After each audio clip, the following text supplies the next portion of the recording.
এই পরকীয়া আর অশ্লীলতার যুগে এক নারীকে ভালোবেসে পাশে থাকার ওয়াদা করেছেন। এর চেয়ে বড় কোনো সততা বলে আর কিছু নেই। সমাজ যাদেরকে বউ পাগলা বলে, আমি তাদেরকে সৎ চরিত্রবান বলে সম্মান করি। আপনারা সবসময় ভালো থাকুন। জীবন সঙ্গী হতে হবে বিশ্বাসী। যেমন ধরুন, মুক্ত পাখির মতো উড়িয়ে দিলে অন্য কোনো ডালিকে বাসা বাঁধবে না, বিশ্বাস ভাঙবে না। আর যদি এমনটা না হয়, তাহলে আমি বলবো আপনি ভুল মানুষটিকে বেছে নিয়েছেন।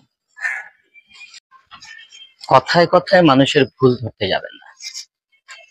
হ্যাঁ, কথায় কথায় মানুষের দোষ ধরতে যাবেন না।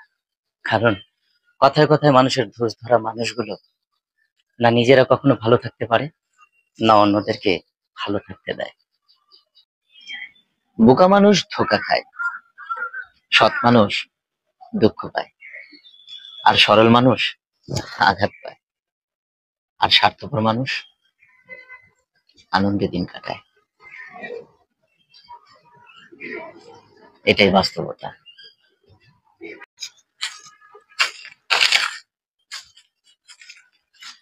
খারাপ সময়গুলোতে কাউকে প্রত্যাশা না করাই ভালো।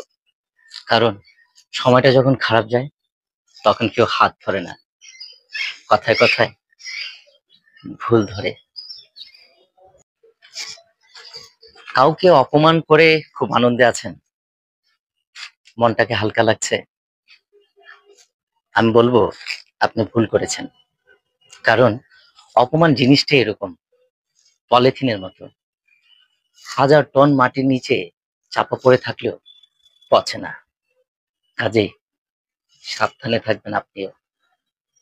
হয়তো আপনার অপমানের জবাব কোনো না কোনো চৌরাস্তায় আপনার জন্য অপেক্ষা করছে। কিছু কিছু সময় কোনো না কোনো কারণে পছন্দের মানুষটাও মন থেকে উঠে যায়, আর এমন ভাবেই উঠে যায় যে মানুষটা খুব পছন্দের একটা মানুষ ছিল, এই কথাটা ভাবতে ভীষণ বিরক্ত লাগে, ভীষণ। সহ্য করতে পারি বলেই যে সহ্য করেই যাব এমনটা কিন্তু নয়। কারণ সহ্যেরও একটা সীমা আছে, মাইন্ড ইট। চারিদিকে এত এত এত পূর্ণতার গল্প, অথচ একটা মানুষের শহর জুড়ে শুধুই শূন্যতা।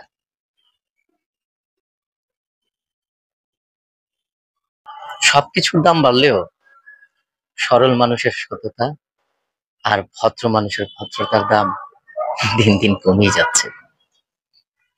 বুঝতে পারলাম না।